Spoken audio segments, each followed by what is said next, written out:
Bien, inicia ya la transmisión, ¿sí?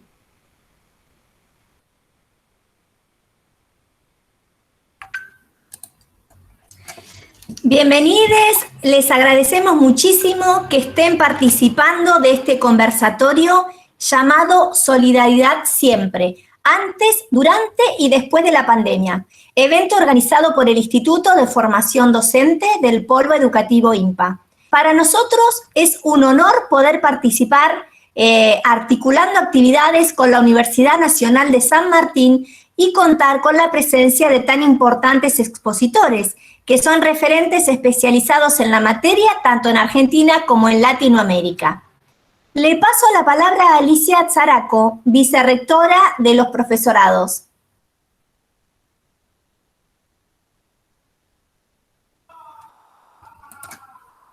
Bueno, buenas tardes a todos. Les doy la bienvenida entonces como representante del Polo Educativo INPA, como a nuestra casa. Es un espacio de educación popular y de cooperativismo, así que desde ahí los recibimos para iniciar esta articulación con la Universidad Nacional de San Martín. Creemos que este es el primer encuentro de los muchos que vamos a celebrar y seguramente de los trabajos conjuntos entre ambas casas de estudio, entre nuestros equipos docentes y también dentro de los estudiantes que están participando. Agradezco muchísimo la presencia de los profesores Oscar García, Paola Ruiz de Galarreta y Fernando Bustos Otsumec, que nos honran con su presencia, representando a la Cátedra Abierta de Solidaridad. También, como dentro de nuestro espacio, agradezco a nuestras compañeras, las profesoras Elena Miguel, Florencia Fuentes y Tatiana Spector, sin cuyo esfuerzo este encuentro no sería posible. Así que bueno, muchas gracias y le pasamos a los expositores para dar inicio al evento. Gracias. Bueno, muchas gracias Alicia. Dichas estas palabras, paso a presentarles a los expositores. El director del equipo de trabajo es el licenciado Oscar García, docente, investigador, exdirector de la carrera de Dirección y Gestión de Organizaciones Sociales, ex secretario de Extensión Universitaria y referente internacional sobre voluntariado, autor de La pelota cuadrada, cómo se juega la solidaridad en la Argentina posmoderna. Y a los profesores adjuntos del proyecto, la licenciada Paola Ruiz de Galaterra, que también es docente, investigadora, tutora y consultora de organizaciones de la sociedad civil. Y finalmente a Fernando Bustos Otsomet, quien es docente, investigador, consultor de organizaciones de la sociedad civil y además periodista. Les cuento que la Cátedra Abierta de Solidaridad fue creada en el año 2003, naciendo como una propuesta para el estudio académico de la solidaridad pensada como práctica popular y cultura de todes, desde la acción cotidiana hacia un horizonte utópico que luego se consolidó rápidamente como un espacio pionero en Latinoamérica, en insertar la solidaridad como materia de estudio universitario. Y ahora sí, le paso la palabra a los expositores. Bueno, muchísimas gracias, Elena. Muy buenas tardes para todos, para todas, para todos. La verdad que es un gusto muy, muy grande poder estar iniciando este conversatorio. Mi nombre es Oscar García. Quisiera manifestar en mi nombre, en el nombre de Fernando, de Paola, nuestro enorme gusto, nuestro enorme placer, el honor de poder compartir este espacio, agradecer muchísimo a Jorge, a Alicia, a Elena Miguel, a quienes desde el Polo Educativo INPA nos han posibilitado esta instancia para empezar a compartir, como bien decía Alicia Zaraco, para empezar a transitar, a recorrer un camino que ojalá sea de muchísimas actividades, de muchísimo debate, de mucha construcción, de diálogo, pero también de discusión, ¿no? La solidaridad, y ya entrando en tema, necesita ser discutida mucho más de lo que la es hasta ahora. Así que decir que estamos muy agradecidos para la Cátedra Abierta de Solidaridad en estos años que tenemos, desde el 2003, como decía Elena, ¿no? Basta pensar en ese número, ¿no? En ese año 2003 estábamos hablando de una Argentina absolutamente distinta, pero muy distinta de la que tenemos hoy, un mundo también en algunos aspectos bastante distinto, en otros con continuidades, ¿no? A veces no de las mejores, por ejemplo, en el caso de la impronta neoliberal, pero un mundo también diferente. Y para nosotros entonces poder empezar esta convergencia con lo que significa el nombre de IMPA en la historia del cooperativismo, de la economía solidaria argentina, de la lucha, y bueno, y por supuesto con su polo educativo y sus profesorados. Así que, planteado esto, nos metemos, si les parece, de lleno en la idea de hoy, que es poder conversar sobre solidaridad. A nosotros nos gustaría hacer un planteo muy concreto, muy conciso, que es empezar, por mi parte, generando una suerte de gran panorama, muy introductorio, ¿no? Quiero aclarar esto, muy introductorio, con muchísimas aristas que quienes nos están escuchando y viendo a través de las redes sociales, a quienes también aprovechamos para agradecer mucho su presencia en una tarde de sábado del otro lado de la pantalla, quienes nos están escuchando probablemente digan, bueno, pero falta esto, bueno, pero no se habla de esto, bueno, pero sí, desde ya la idea es hacer algo muy introductorio, pero sí dar un panorama no de qué es la solidaridad en la Argentina, sino de qué es lo que nosotros entendemos desde la Cátedra Abierta de Solidaridad sobre los principales puntos problemáticos, los puntos de potencialidad, los puntos de ausencia, en definitiva, un panorama de cuál es la problemática de la solidaridad en la Argentina. Eso lo voy a hacer de manera muy breve, si les parece, para comenzar, como para dar un encuadre, y después le voy a pedir a mis queridos colegas, a Fernando y a Paola, ellos trabajan, por supuesto, todos estos temas, pero han preparado dos temas que nos parecieron especiales para este encuentro.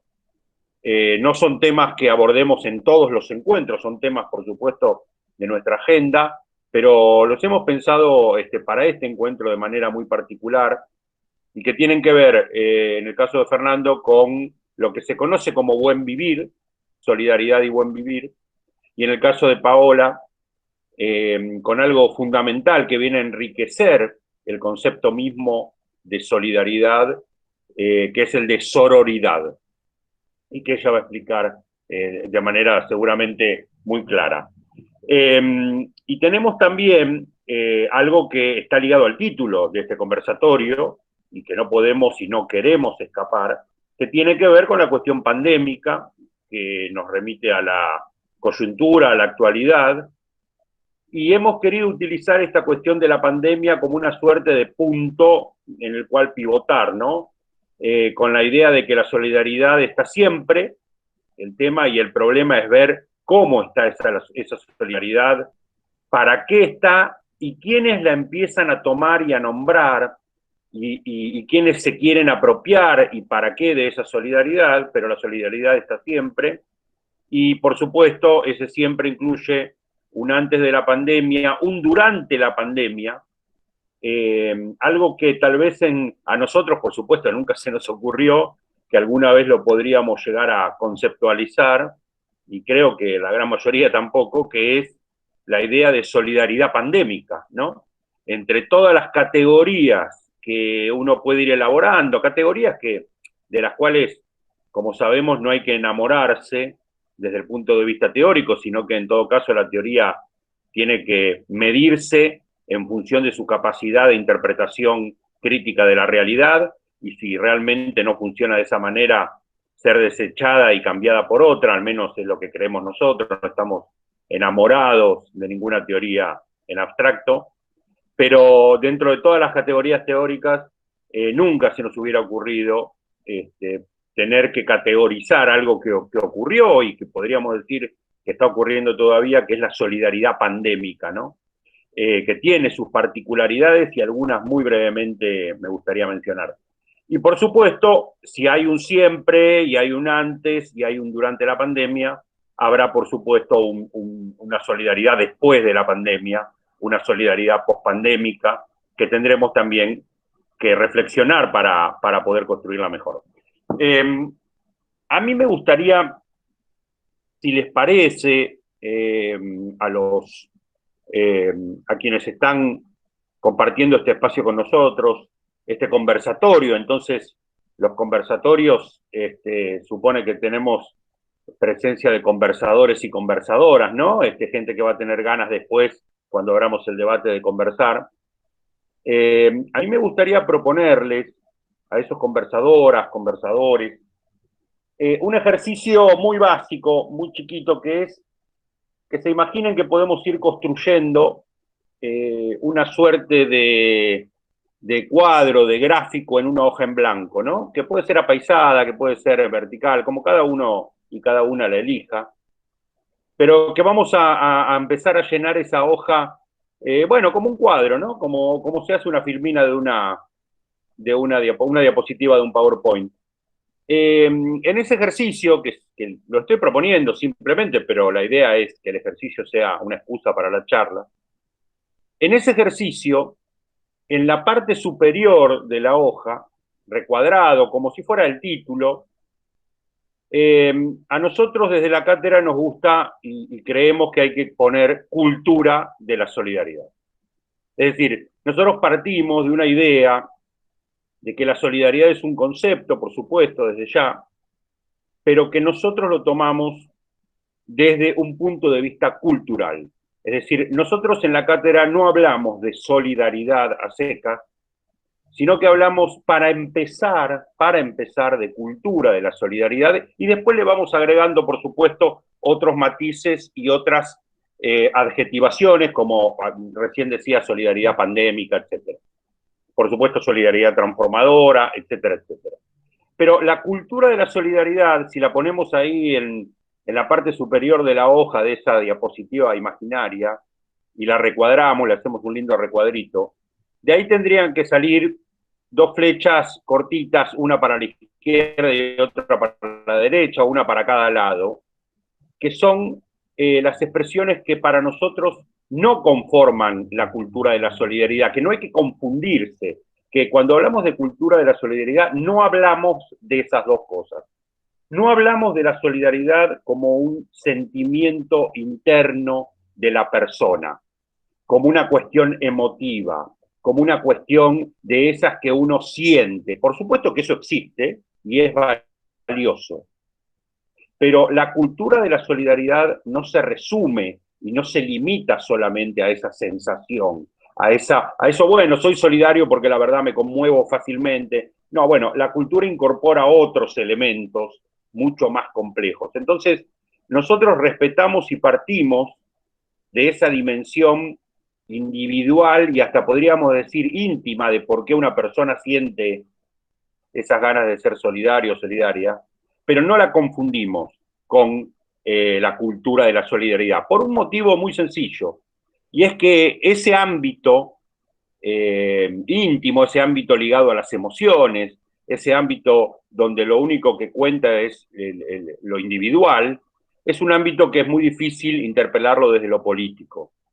Por supuesto que nosotros respetamos y hay quienes dicen de manera muy intensa y muy interesante que lo personal también es político, pero lo decimos en el sentido de que la cultura de la solidaridad va más allá de esa mirada que muchas veces el neoliberalismo nos quiere hacer mostrar como punto de llegada, y es cuán más o menos solidarios somos cada uno y cada una como individuos, ¿no? Y la otra flecha de lo que no es la cultura de la solidaridad no es una colección de acciones solidarias que la cultura neoliberal promueve también. No es una colección de buenas acciones de responsabilidad social empresaria que se hacen para ayudar al que nos parece que en ese momento encaja mejor con nuestro programa corporativo de ayuda, digamos. Entonces, que hay esas acciones, por supuesto que las hay, pero para nosotros son colecciones de actividades tal vez inconexas, porque la formación cultural necesita realmente de una mirada crítica. Entonces, para nosotros la cultura de la solidaridad es cultura porque tiene esa complejidad y esa criticidad que la denominación le otorga. Si siguiéramos con esta idea de un cuadro, de ese título en la parte superior, saldría hacia abajo, hacia el centro de la hoja, un concepto que yo lo imagino redondeado, con esos redondeles que uno le hace cuando ve algo interesante en el diario o en un artículo, ¿no? Que trata de hacerle un círculo alrededor. Y de esa cultura de la solidaridad, yo pondría en el centro de la escena, nosotros de la cátedra, un concepto que es el de solidaridad realista. Solidaridad realista. ¿Por qué? Porque entendemos que la solidaridad hay que discutirla en el hoy, en el presente, tomando la historia siempre como una gran enseñanza, como una gran potencialidad de aprendizaje, pero no estamos hablando de una solidaridad atemporal, de una solidaridad en el éter, de una solidaridad universal que solo se puede discutir en el plano de las grandes ideas que nunca bajan a la territorialidad y a la materialidad. No, nosotros discutimos y hablamos de una solidaridad realista que vive en el mundo de hoy, en el cual hay una Argentina de hoy inserta en una Latinoamérica de hoy, que sufrimos y padecemos los problemas de hoy y que tenemos a nuestra mano las oportunidades de hoy, digamos, ¿no? Esa solidaridad realista que tiene algún vínculo con lo que algunos llaman la realpolitik, ¿no? O la realpolitik, para decirlo bien, que es, bueno, la política real, ¿no? Está la discusión de la filosofía política, del deber ser, del poder ser, etcétera, pero también está la realpolitik, que es lo que pasa todos los días y cómo funciona el mundo, ¿no? Entonces, esa solidaridad realista planteamos como una cultura solidaria a discutir y a trabajar. Y si de esa cadena de flechas que empieza con cultura solidaria arriba, baja a solidaridad realista en el medio de la hoja, y pudiéramos seguir en la misma línea, o sea, en la misma idea de esa traza, yo pondría una tercera división casi al final de la hoja, y también bien recuadrada, y ahí adentro pondría una frase, una idea, que es que esa cultura solidaria y esa solidaridad realista, nosotros la interpretamos y la concebimos como rumbo a la justicia. Es decir, una solidaridad cultural, pero que evoluciona hacia la justicia social. Después me voy a detener un poquitito más en esta cuestión, de manera muy introductoria, como anticipaba y advertí al principio, pero para nosotros la solidaridad como cultura no tiene sentido si la analizamos de manera estática, sino que es una solidaridad como cultura que, además de ser realista, está caminando, o debiera caminar, y ahí aparece la crítica y la discusión, rumbo a la justicia. La solidaridad se planifica, alguien podrá decir, planifica también, bueno, sí, planifica también, pero la solidaridad se vuelve plena, se planifica cuando está en un rumbo hacia la justicia social, no cuando se agota en sí misma. Al menos ese es nuestro convencimiento. En esta idea de cultura solidaria, y por eso la importancia de ponerla arriba de todo como título, la cultura tiene algo que todos y todas sabemos, ya no hace falta profundizarlo, y que dentro de sus varios matices y dimensiones, tiene para los seres humanos una característica muy importante, tal vez la más importante, y es que todo lo que tiene que ver con lo cultural es algo que se puede aprender, y si algo se puede aprender, alguien o algunos o algunos lo pueden enseñar. Es decir, todo lo aprendible es aprendible porque es enseñable. Entonces, hablar de cultura de la solidaridad es decir algo que a veces con Fernando, con Paola, nos sorprendemos de qué difícil es o qué impacto causa cuando uno dice algo tan aparentemente tan obvio, ¿no? Y es que la solidaridad se puede, la cultura solidaria se puede aprender y necesitamos aprenderla y se puede enseñar y estamos en un mundo con la potencialidad de que muchos espacios pueden enseñar solidaridad y de hecho lo hacen. Bueno, yo quiero decirlo aquí, IMPA es uno de ellos también y el polo cultural, el polo educativo IMPA también. Es decir, esta idea de que no hay que temer, porque esa sí es la influencia neoliberal de que la solidaridad es algo sagrado o es algo muy puro del interior de las personas, entonces, ¿cómo poder osar sistematizarlo en un espacio de aprendizaje, ¿no? Cómo poder popularizarlo, cómo poder transformarlo en un programa o en una programática, algo tan puro. Pero si salimos de eso nos damos cuenta que la solidaridad, del mismo modo que la historia, del mismo modo que la geografía, del mismo modo que cualquier otra disciplina, puede enseñarse, aprenderse, planificarse, didactizarse, y esto nos parece absolutamente fundamental, la posibilidad de una didáctica aplicada a la cultura de la solidaridad, entendida como cada quien y cada organización la quiera entender. Dicho esto, me gustaría ahora sí agregar no muchos más matices, porque lo importante en este caso va a ser, como siempre, la discusión, el debate, el análisis, y si dejo de lado algunos matices, seguramente, porque esto ya sabemos que funciona así, seguramente en la riqueza del diálogo uno lo va a poder rescatar.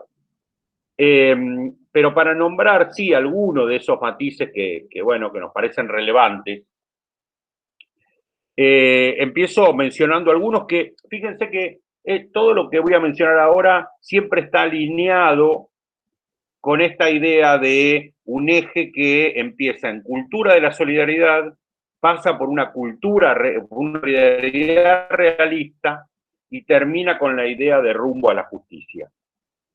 El primero de esos matices es decir que la solidaridad en la Argentina, hablemos de Argentina, porque nos interesa especialmente y es lo que más conocemos y es donde estamos, en general, entiendo, la solidaridad en Argentina es un sistema marginal. La cultura solidaria en la Argentina es marginal. Eso lo entendemos nosotros, lo podemos discutir, por supuesto. No estamos diciendo que las personas solidarias que las personas no sean solidarias, que no hay personas solidarias en Argentina, que no hay gestos solidarios y que no hay organizaciones, instituciones, proyectos, programas contrahegemónicos que lo sean. Por supuesto que sí.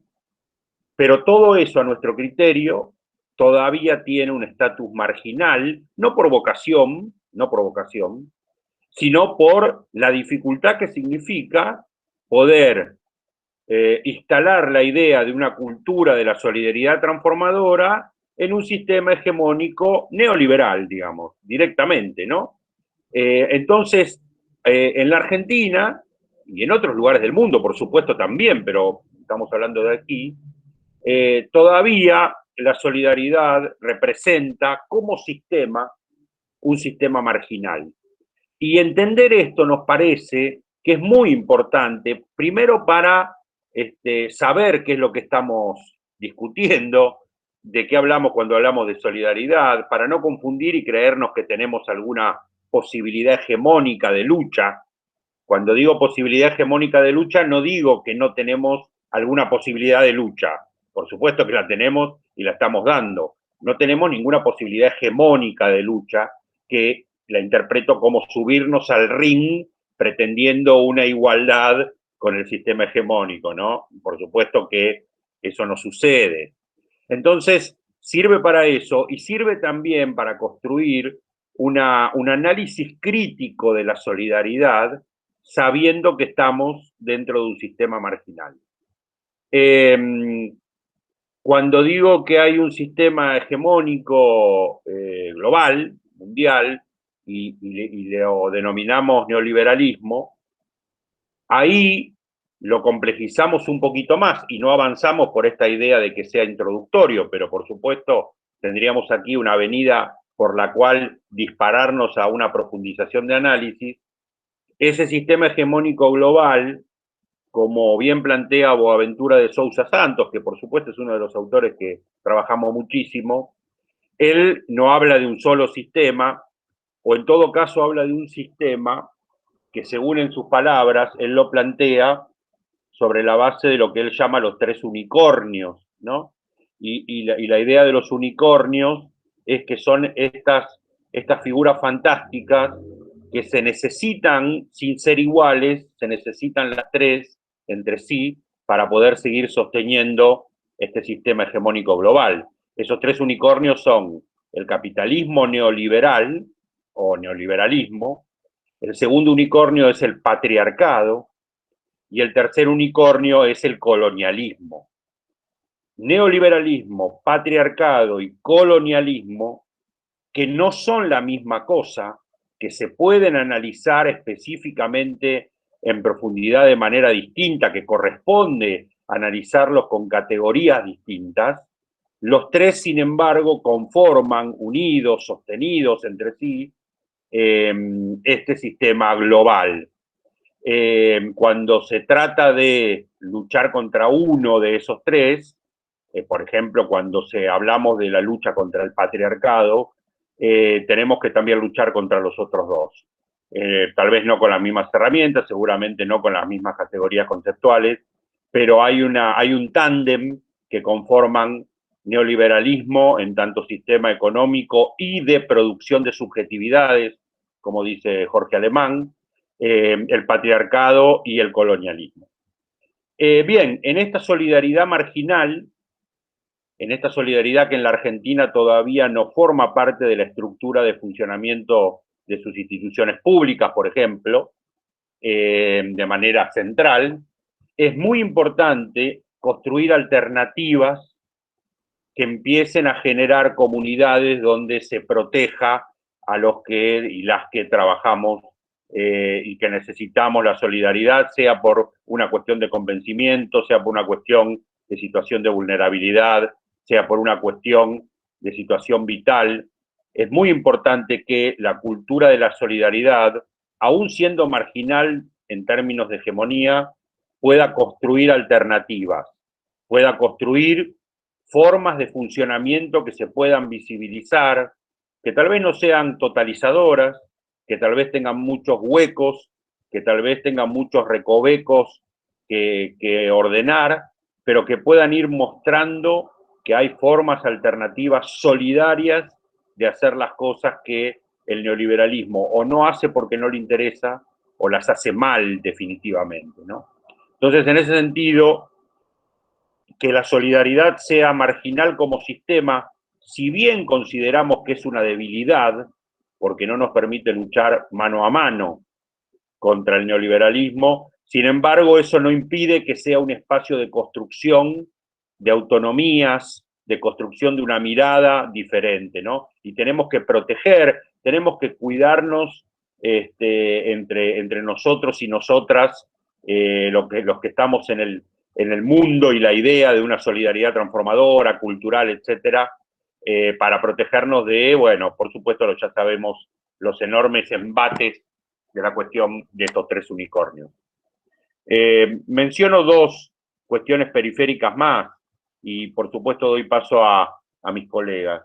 Una segunda cuestión periférica tiene que ver con esto que hablábamos de la solidaridad pandémica. La solidaridad pandémica tiene para nosotros, esto es muy reciente, lo hemos analizado sobre todo durante la pandemia más dura, que fue, la parte de la pandemia más dura, que fue entre marzo y agosto del 2020, tiene por un lado un aspecto operativo, donde se visibilizó la necesidad de una solidaridad activa, permanente, popular, capilar, territorial, de una solidaridad de géneros, de una solidaridad política que pudiera sostener, como siempre, a los más vulnerables de todos los procesos, incluido, por supuesto, el proceso pandémico. Creo que la pandemia, a nosotros no nos faltaba ninguna prueba, ¿no? Y a nosotras porque lo vemos todos los días, y lo trabajamos, pero creo que estuvo la posibilidad de demostrar, por supuesto al neoliberalismo ninguna demostración le alcanza, pero estuvo la posibilidad de demostrarse que la solidaridad jugaba y juega un rol fundamental, pero fundamental en serio, en la posibilidad de cubrir necesidades que se mostraron durante la pandemia. Ese es un aspecto de la solidaridad pandémica. Pero hay otro aspecto que es muy importante, en el cual, y esto lo podemos contar aquí en este ámbito de absoluta confianza, y por supuesto también para quienes nos están escuchando, en el cual no habíamos pensado y no habíamos entendido su magnitud hasta que leímos el libro de Daniel Feuerstein, que se llama Pandemia, ¿no? No sé si han tenido oportunidad de leerlo, por supuesto que lo recomendamos. En ese libro, que bueno, salió oportunamente justamente en plena pandemia, en ese libro aparece una operación que el autor, que Feuerstein, había hecho para otro contexto, absolutamente diferente al de la pandemia, pero de una caladura social y de una gravedad institucional tremenda, como fue la dictadura cívico-militar en Argentina, la última. Y él planteó en ese momento, y lo plantea también para la pandemia, que salvando las distancias entre una cuestión pandémica que tiene que ver con cuestiones de salud y de un virus que empieza a circular y una idea de disciplinamiento y genocida de un golpe de Estado, salvando esa distancia, cuando aparece un hecho social perturbador, que por ejemplo, para el caso del proceso, la dictadura, intentó cambiar la matriz de pensamiento dentro de una sociedad, y fue al hueso la destrucción de la solidaridad, de la comunidad, etc. Ese efecto no se completa con el acto mismo, sino que se termina de completar, se termina de potenciar, dice Feuerstein, según cómo se hable y se relate de ese hecho en las generaciones futuras. Es decir, el hecho traumático no solamente actúa en el momento directo, sino que termina de o coronarse o bien desmoronarse en la capacidad que tenga la comunidad respecto de cómo va a relatar, hablar, debatir y discutir ese hecho tan traumático. Y si nosotros vemos la lucha de los organismos y las organizaciones de derechos humanos, tiene mucho que ver con esta idea de construir una mirada, un habla de lo que pasó que pueda en alguna manera, no digo mitigar, pero sí resignificar lo que pasó. Y Feuerstein lo aplica también en este caso de la pandemia. Nos dice que no se trata solamente de actuar, por supuesto hay que vacunar, ni hablar, y hay que cuidar, y etcétera, sino que también necesitamos hablar más de la pandemia. Hay que hablar porque el efecto que está produciendo puede potenciarse o puede resignificarse según lo que podamos relatar en esto que ya empieza a ser el futuro, o al menos ya lo es de aquel marzo de 2020, aunque sea muy inmediato, y nos parece que en ese sentido es poco lo que se habla, pero no estoy hablando de noticias, idas y vueltas, si vinieron vacunas o no vinieron. Estoy hablando de conversaciones ligadas a una resignificación cultural de lo que nos pasó. Bueno, la solidaridad pandémica que se mostró durante la pandemia todavía no tiene ese ámbito de debate, de relato, de discusión, de construcción, de un habla posterior, nos está faltando un habla posterior a la solidaridad pandémica que vivimos. Y por supuesto, a nosotros nos interesa mucho ser un espacio para poder ser receptores y ser propiciadores de ese habla sobre la pandemia en general, pero también sobre la solidaridad pandémica. Y lo último que planteo en esta introducción es en este eje vertical que habíamos trazado imaginariamente, cultura de la solidaridad, solidaridad realista y abajo de todo que decíamos rumbo a la justicia, nosotros creemos firmemente desde la Cátedra Abierta de Solidaridad de la Universidad Nacional de San Martín, que uno de los peores errores que podríamos cometer quienes defendemos las virtudes de la solidaridad, las muchas virtudes de la cultura solidaria, es confundir la solidaridad con la justicia, ¿no? Porque si bien estamos hablando de dos conceptos que podrían estar muy hermanados, bueno, si están hermanados en todo caso, la justicia siempre va a ser la hermana mayor de la solidaridad, porque la solidaridad tiene un componente volitivo, tiene un componente organizativo, tiene un componente estructural que depende muchas veces y la gran mayoría del convencimiento por sobre la coerción. Nosotros, cada vez que construimos la solidaridad transformadora cotidiana, esa solidaridad realista, la construimos desde el convencimiento de que queremos vivir de esa manera. Si aparece alguna coerción externa, será del tipo más operativo, de que hay que terminar con algo para tal fecha y que hay que cumplir con tal cosa o tal otra, o que hay que cumplir tal protocolo que nosotros y nosotras mismas nos autoimpusimos porque lo consideramos valioso, entonces luego hay que cumplirlo. Pero en ese sentido, la justicia, sobre todo la que busca la ampliación de derechos, no estoy hablando de la justicia conmutativa, ¿no?, de la que tiene que ver con las cuestiones procesales que hacen a los delitos, sino a la justicia entendida como la operatoria y la maquinaria que puede garantizar derechos. La justicia tiene siempre una reserva de coerción que permite justamente esa garantía. Una reserva de coerción pública, ¿no? Mal estaríamos si la coerción estuviera en manos privadas. Pero esa reserva pública de coerción, que es el concepto nodal de la idea de justicia, sobre todo la idea de justicia social, tiene que ver con la exigibilidad de los derechos nuevos que se van conquistando. La conquista de los derechos supone también la militancia de la exigibilidad de esos derechos a quien corresponde cuidarlos y a quien corresponde cumplirlos. La solidaridad, creemos nosotros, es el camino ideal para llegar a esa ampliación de derechos y para seguir militando la exigibilidad de esos derechos.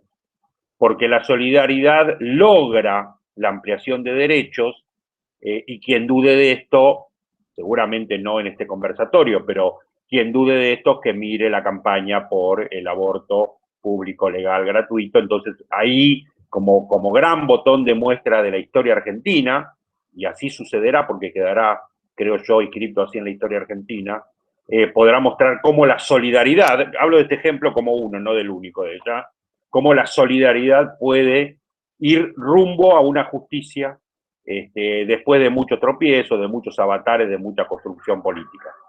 Entonces, no confundir solidaridad con política, seguir practicando la solidaridad asistencial, que es la que muchas veces necesitamos para sostener al que cayó, a la que cayó, a la que está momentáneamente caído o vulnerado, pero si es necesario, decimos nosotros en la cátedra, si es necesario que la solidaridad desaparezca como solidaridad, si su próximo paso es reaparecer como justicia.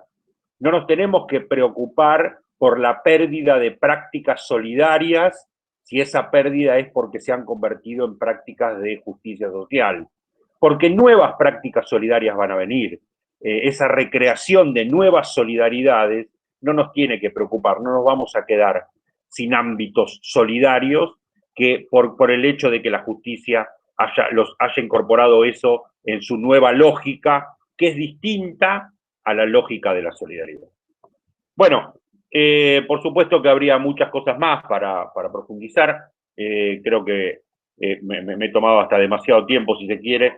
Yo quisiera pedirle a Fernando, creo que, no recuerdo el orden, creo que Fernando y Paola, que ellos puedan contar la idea de una mirada del buen vivir, que para nosotros es absolutamente fundamental, como decía al principio, y de una mirada que vino a ampliar de manera central el tema de la solidaridad, que es la sororidad. Así que, por supuesto, le paso la palabra a Fernando, a Paola, y entiendo que después Elena nos dirá, ella no es la que está coordinando la dinámica, nos dirá que si avanzamos a un espacio de diálogo, de comunicación, de intercambio.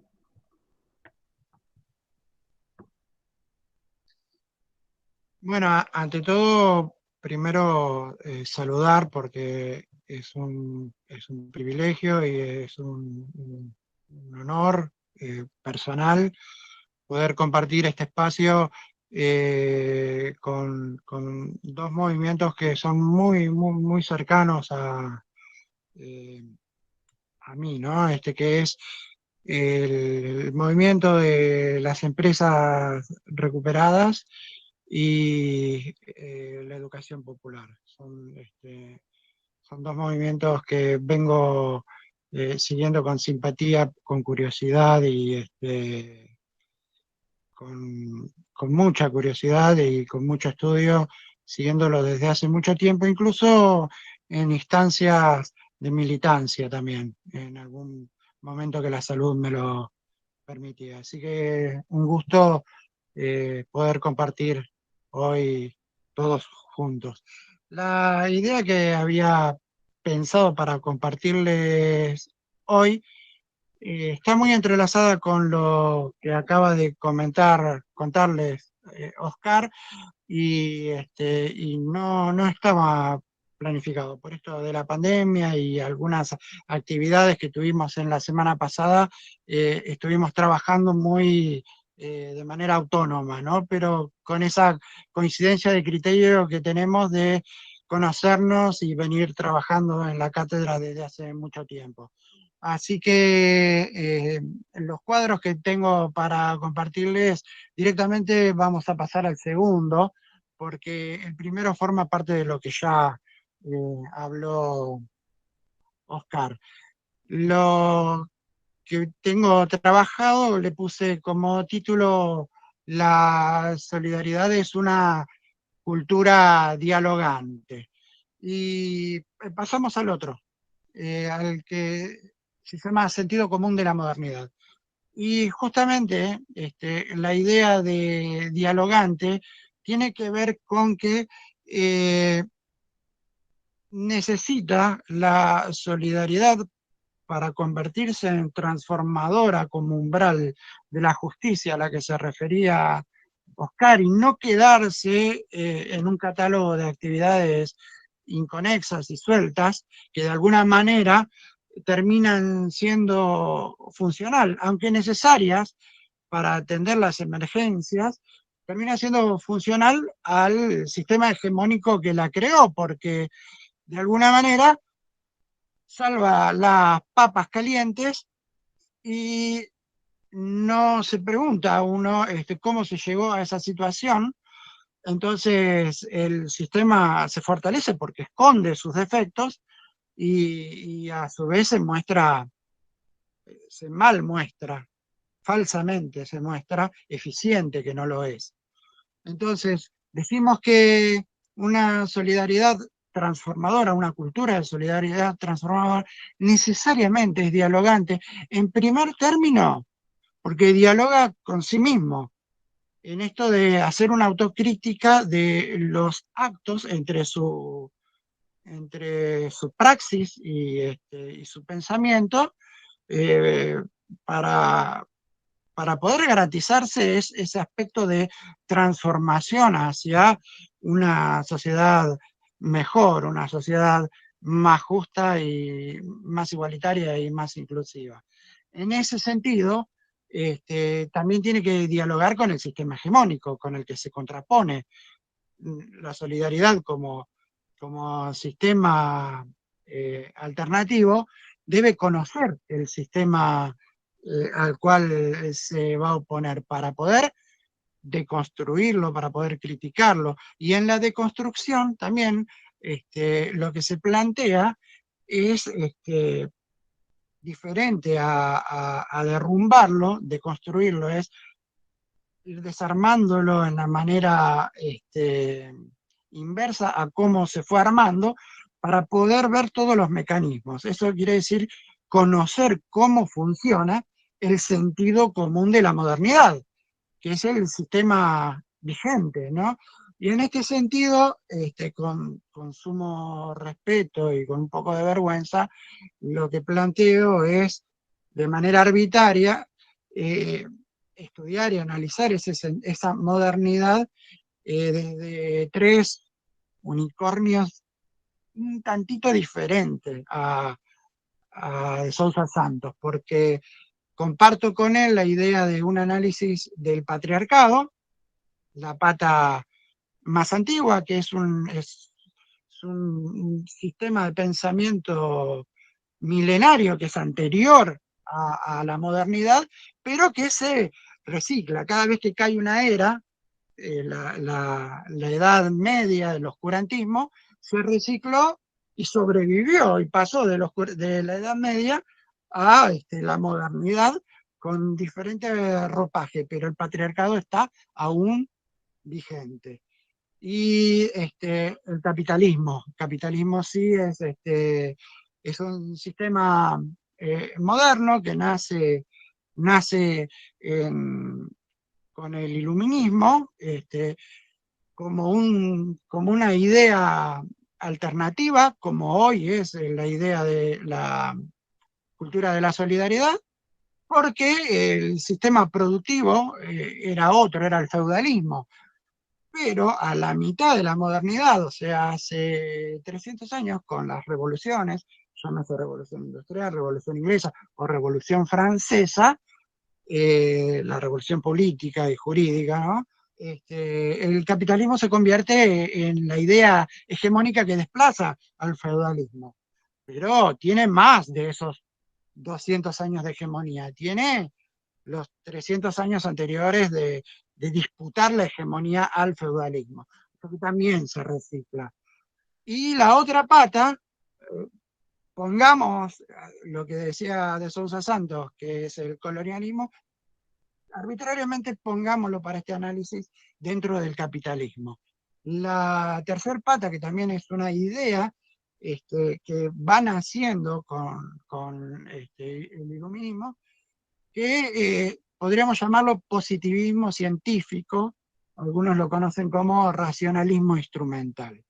Les voy a mencionar tres características, o sea, las características principales de estos tres sistemas que convergen en un mismo sistema, que es el sistema operativo con el que funciona nuestra cabeza, que es el sentido común, ¿no? El patriarcado, ¿qué le aporta a nuestro sentido común? La división de roles por género, ¿no? Masculino y femenino, y esto con Jean-Jacques Rousseau, cuando nos trae el contrato social, impone, o mejor dicho, entrelaza la idea del patriarcado con los conceptos de la propiedad privada, que es masculina, la herencia, que es masculina también, hace una exclusión de las disidencias sexuales y hace una exclusión del sistema económico productivo de todo lo que son tareas del cuidado, cosa que ahora está muy, muy vigente traer a la discusión de parte de un enfoque del feminismo o de los movimientos feministas, del movimiento feminista que, digo, está construido por muchos feminismos. El positivismo tiene como categoría, como características, que es un conocimiento categorizado por estancos, ¿no? Que tienen poca relación entre sí y se basan en la especialización. porque escudriñan lo que investigan, lo investigan a fondo y se convierten en especialistas de eso y nada saben o poco de otra disciplina. Tienen muy poca relación entre ellas las disciplinas y hay una jerarquización del saber científico que desplaza otros saberes como los saberes milenarios, ¿no?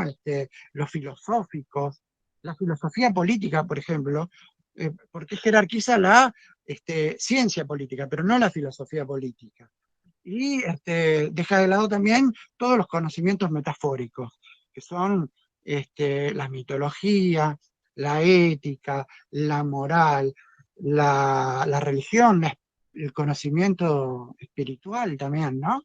Que no solo tiene que ser religión institucionalizada.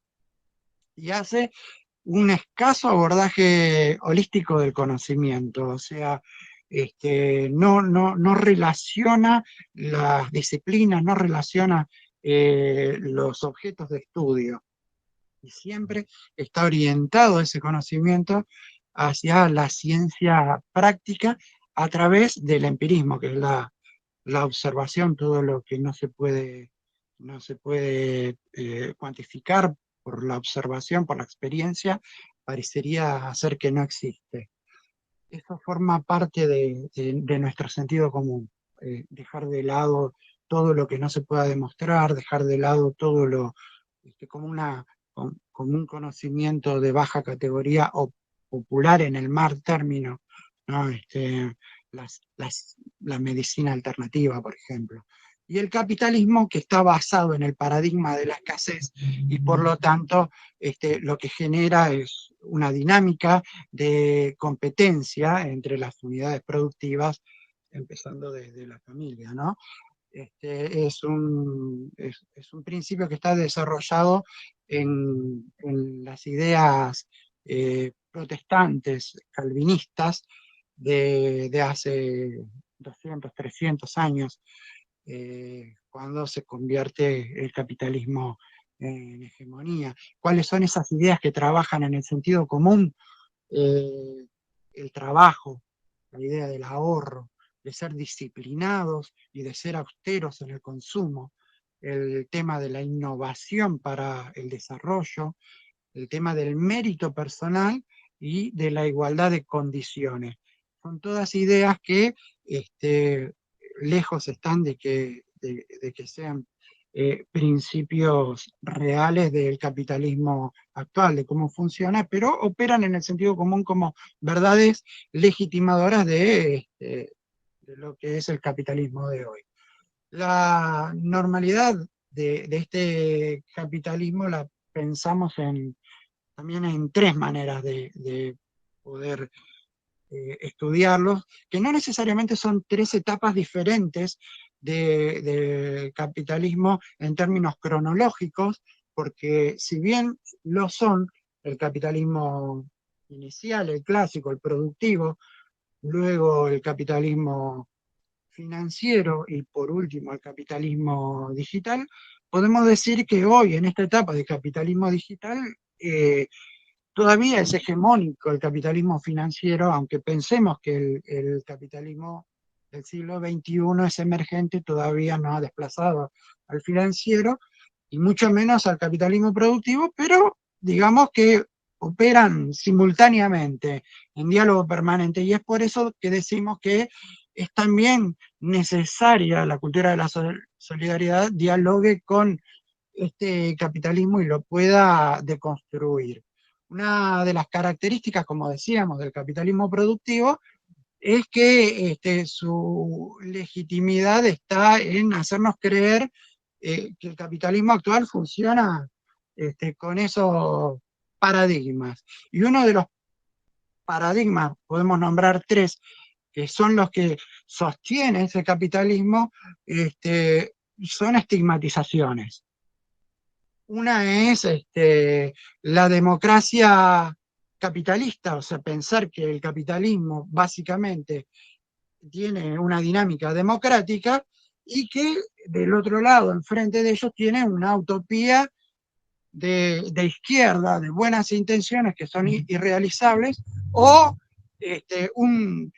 totalitarismo del Estado, un leviatán monstruoso y digital, porque ahora todo lo que es el control social digital, el capitalismo se lo enchufa a la idea de la izquierda, ¿no? O sea, le pone a la izquierda como el Estado que es el que te controla digitalmente.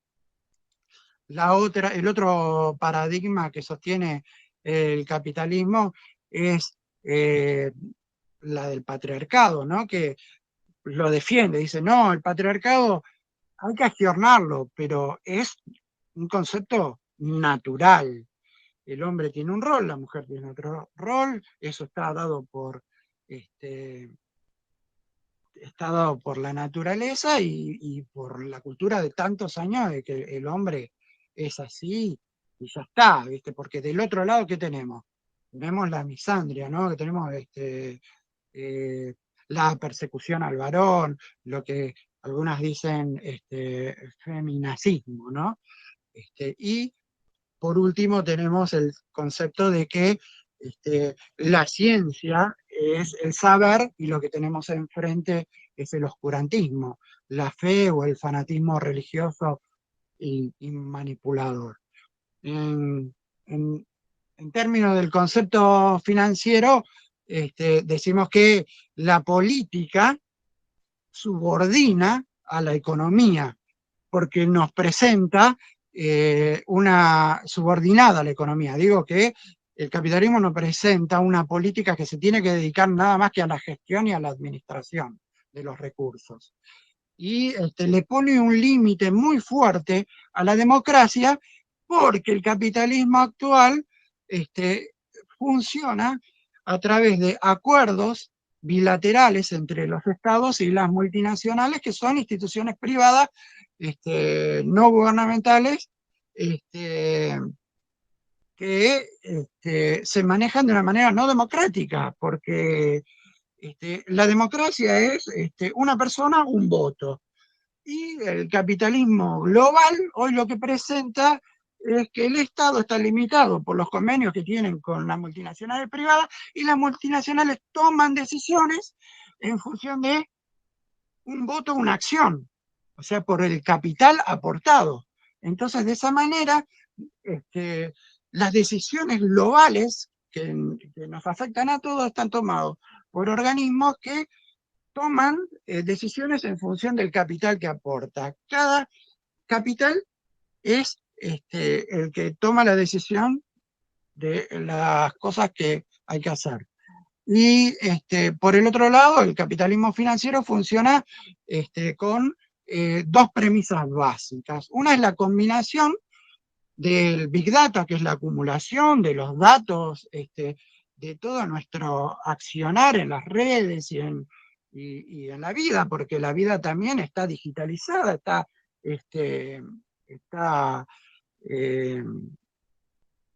la información está juntada y analizada, y si esa Big Data, todo ese conocimiento de nuestras costumbres, de nuestros hábitos, se junta con el concepto de la neurociencia, tenemos herramientas de marketing que están orientadas a la manipulación de las conductas. Y si a esto le sumamos el concepto de las fake news, o sea, gente trabajando para manipular las noticias, son los grupos de trolls, vamos a encontrar el desarrollo de herramientas de manipulación de emociones que están orientadas a la construcción del miedo y del odio. Todo eso es parte de interés de la cultura de la solidaridad para entenderlo, para poder confrontar ese sentido común y plantear alternativas a esta normalidad que no queremos. Esta normalidad que no queremos necesita una alternativa. Y en esta pandemia muchas veces nos estamos planteando frente al umbral de una nueva era la posibilidad de construir una normalidad mejor, una nueva normalidad, planteamos que hay corrientes emergentes que pueden disputar para construir esa nueva normalidad. Todas esas corrientes lo que tienen en común son que se oponen al sistema vigente, al sistema hegemónico, pero también se oponen entre ellas, porque son sistemas cerrados de pensamiento, más allá de que tengan coincidencias entre sí y que tengan muchos aspectos solidarios en su matriz de estructura y, y que dialogan entre sí, pero no dialogan nada más que en términos de complementación, sino que muchas veces dialogan en términos de confrontación y evitan construir una alternativa que pueda disputarle la hegemonía a esta vieja normalidad que puede cambiar el ropaje y convertirse en nueva, o sea, disfrazarse de nueva normalidad y quedarse, ¿no? Por eso nosotros pensamos que la cultura de la solidaridad, como es transversal a todas estas otras culturas, tiene el potencial de articularlas, y eso hace imprescindible para nosotros estudiarlas, problematizarlas, propiciar una autocrítica de cada una de esas corrientes para poder acompañarlas y proponer que puedan confluir en el marco de una complementariedad respetando la heterogeneidad de todas esas ideas. Menciono algunas. El cristianismo radical, que tiene una idea humanista, ¿no? Pero que con el surgimiento de Francisco, del Papa que tenemos ahora, con las encíclicas de Laudato Si, con las encíclicas de Fratelli Tutti es la fraternidad entre hermanos, y la Laudato Si es el cuidado de la casa común, viene a traer a renovar una crítica sobre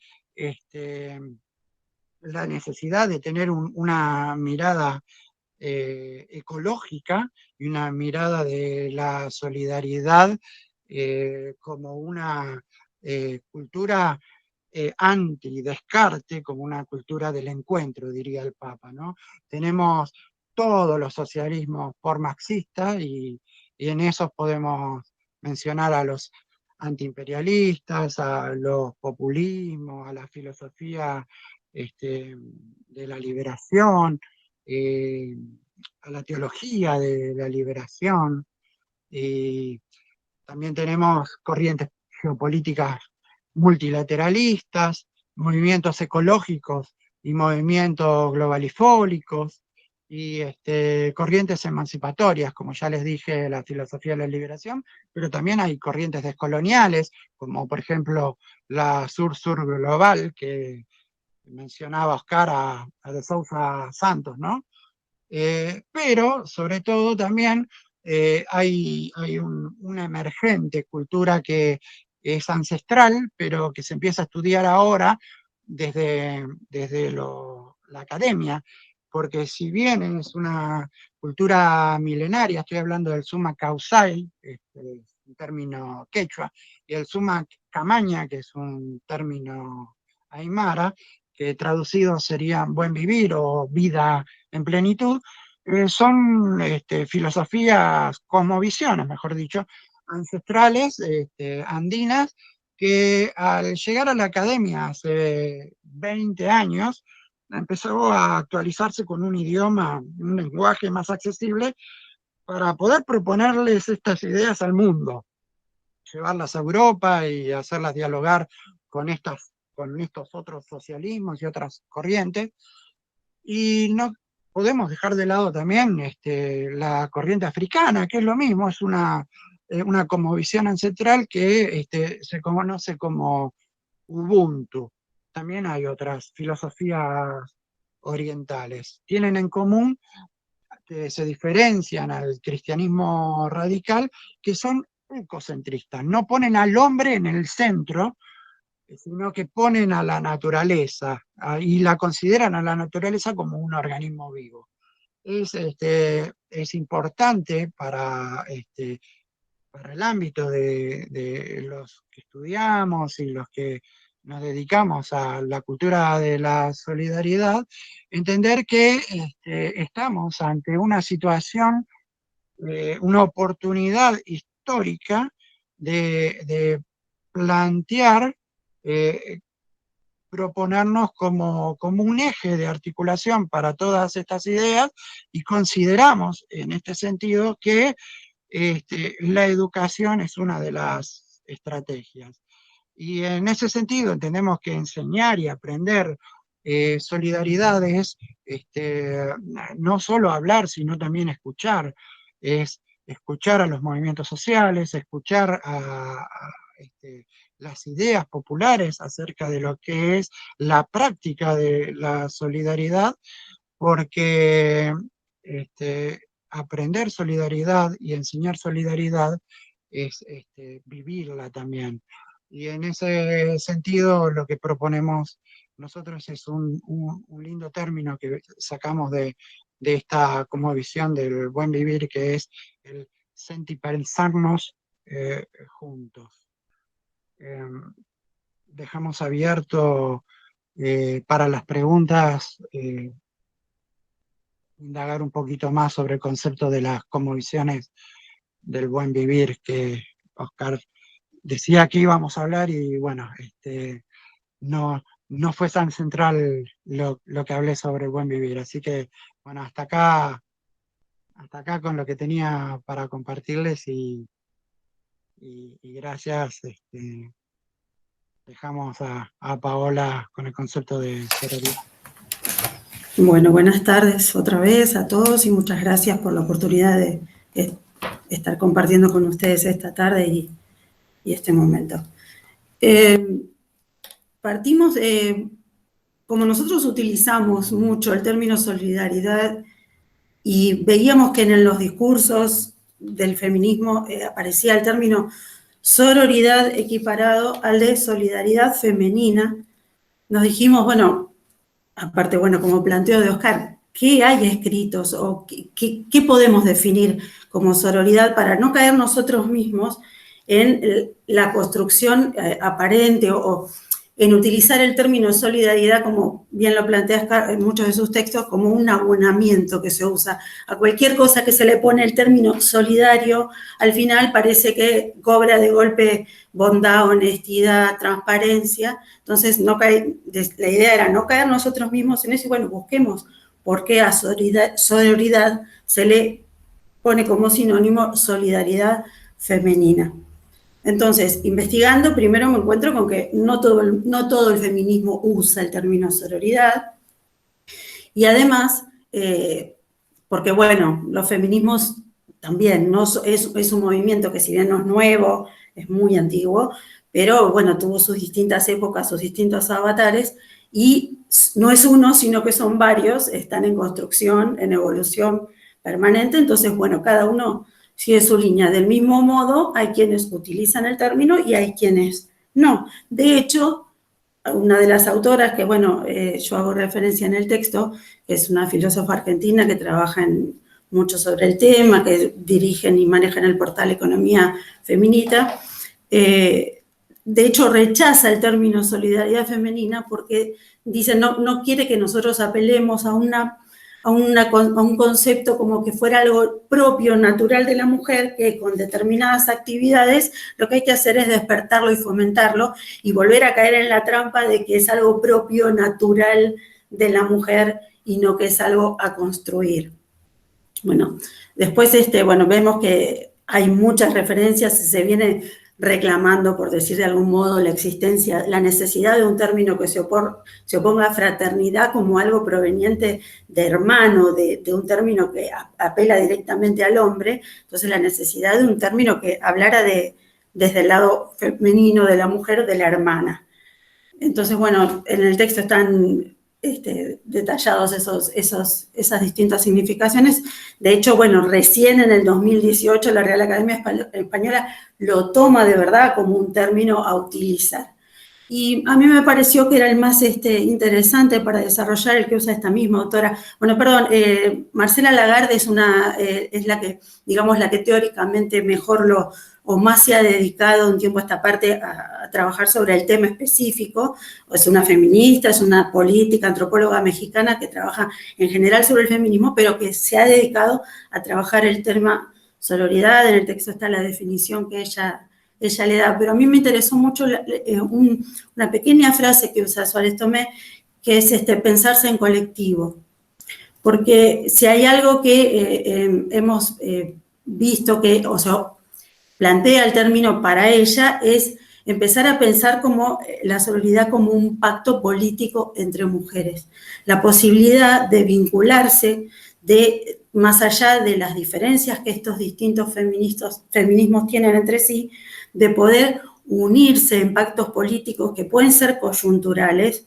De hecho, bueno, los ejemplos o el ejemplo que planteaba Oscar de la lucha por la IBE, creo que es un gran ejemplo, porque ahí convergieron muchos feminismos que después, tal como también yo lo explico en el texto, no se ve reflejado de la misma manera ante las distintas causas que nosotros podemos considerar que requieren de un apoyo feminista, o sea, de estos pactos sororos, de esta posibilidad, que es lo que plantea la autora, de vincularse entre quienes, o de pactar entre quienes no habían podido pactar antes, para poder generar incidencia, para poder generar esa solidaridad que promueva la obtención de nuevos derechos, tal como fue la IBE o como pueden ser otros.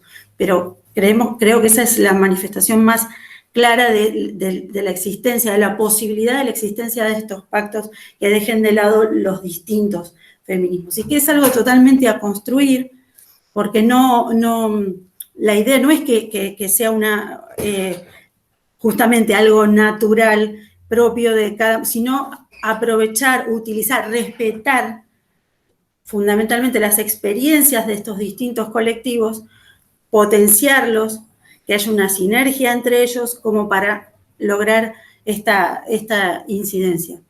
Creo que eso es lo más importante que quería destacar, y que más allá de que a veces puedan estos pactos parecer, como dicen, coyunturales, y que por ahí nosotros desde la solidaridad, si bien, como dijo Oscar, lo pensamos de esa manera, tiene que haber un aspecto asistencial, de resolver la urgencia, de poner el cuerpo, porque de hecho la lucha feminista necesita, y mucho de eso por las distintas causas, ¿no? Que necesita mucho del cuerpo, de la presencia, del momento.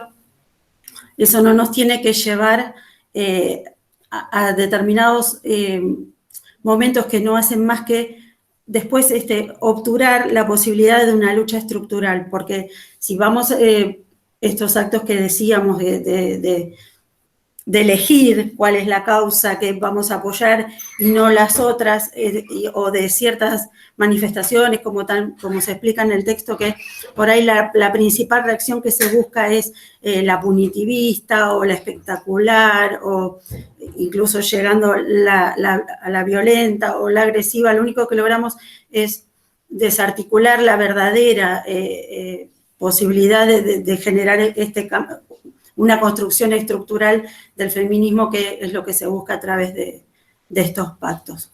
Bueno, creo que ya está suficiente. Parece que queda claro y que ya hablaron bastante mis compañeros, así que, bueno, muchas gracias. Bueno, muchísimas gracias por las exposiciones. Todavía no tenemos preguntas. No sé si alguno de los compañeros que están acá presentes quieren hacer algún comentario o hacerle alguna pregunta a los expositores.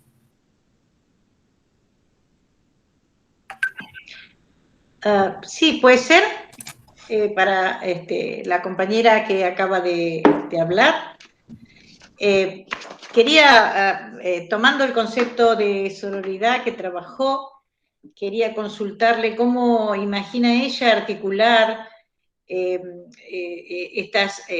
si bien se trabajó un ejemplo, pero cómo articular este contacto, esta comunidad, digamos, de mujeres en la lucha de un montón de cuestiones que tienen que ver netamente con la militancia femenina y que son necesarias para la sociedad y que hay que trabajar, ¿no?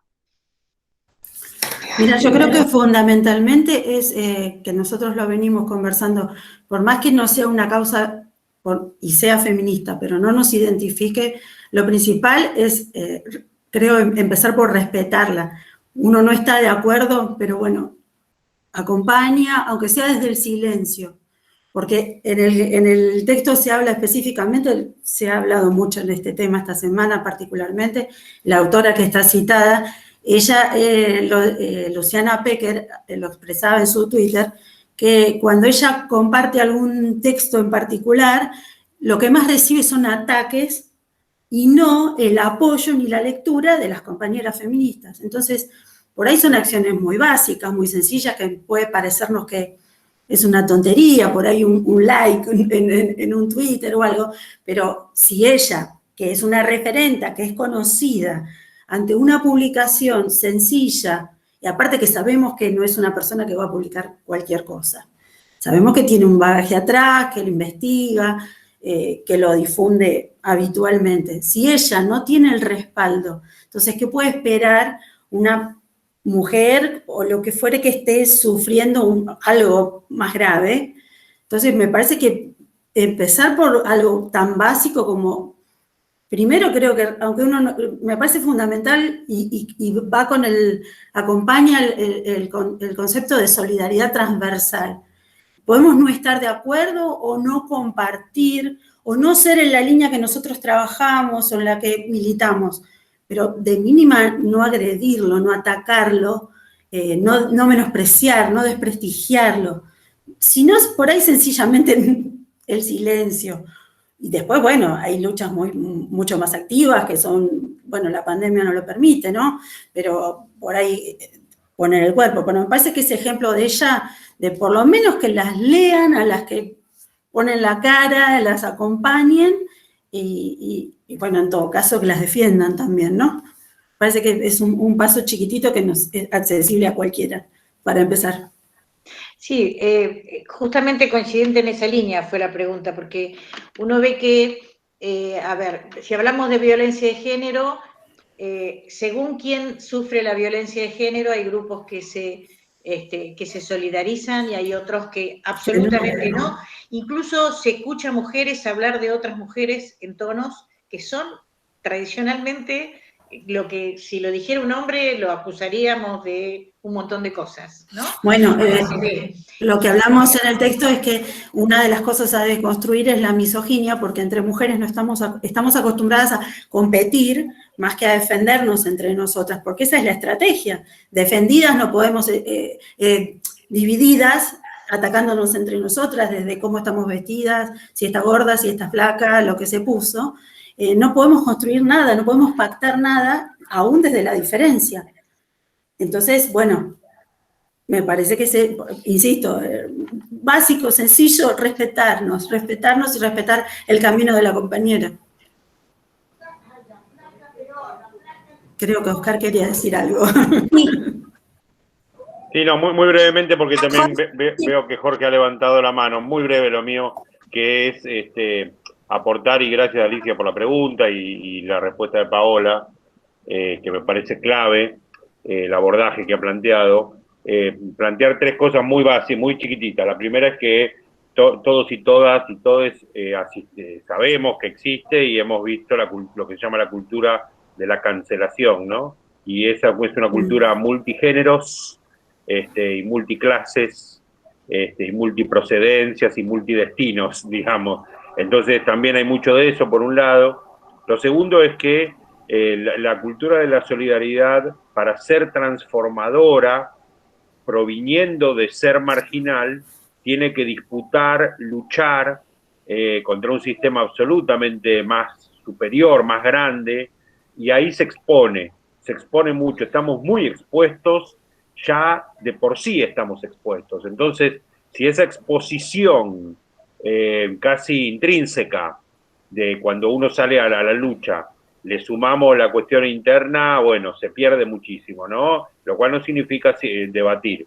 Y lo tercero es que algo que me parece importante es algo justamente que estamos aprendiendo en estos tiempos, en estos días, referido a cuestiones de género, y que un camino para manifestar incluso la disidencia es complejizar.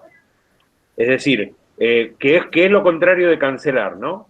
De alguna medida. Entonces, cuando frente a una opinión, a una propuesta, a una respuesta, a una situación, a un planteo de un compañero o una compañera que uno no coincide, en vez de atacar y cancelar, si uno propone complejizar, que es un poco también lo que decía Fernando, de construir, a ver, ese pensamiento, buscarle qué tiene, qué no tiene, a dónde nos lleva, qué puntos flacos, qué puntos más fuertes, etcétera, esa complejización siempre actúa en el nivel de enriquecimiento, ¿no?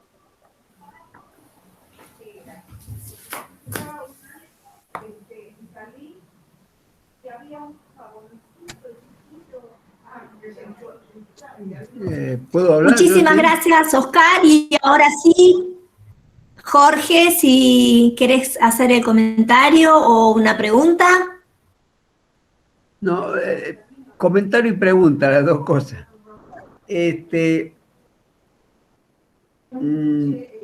Hay un aspecto que aparece como los condicionantes del desarrollo de la solidaridad, digamos, partiendo de la idea que tampoco tiene por qué ser una esencia natural que tiene que surgir naturalmente de los humanos desde ya. Pero, ¿en qué medida, pregunto, la manera de producir o de funcionar de la economía con características de mercado, más controlado, menos controlado, pero con características de mercado, se convierte en un obstáculo para el desarrollo de la solidaridad? Digo porque, medio acompañando las ideologías de mercado y particularmente el neoliberalismo, hay una filosofía norteamericana o de origen norteamericano que es el pragmatismo, que hace que en su versión más buena plantea el desarrollo de la individualidad con una serie de valores, pero no pone en cuestión el tema del funcionamiento del mercado. Entonces, la pregunta que yo estoy haciendo acá sería, y afirmando a su vez,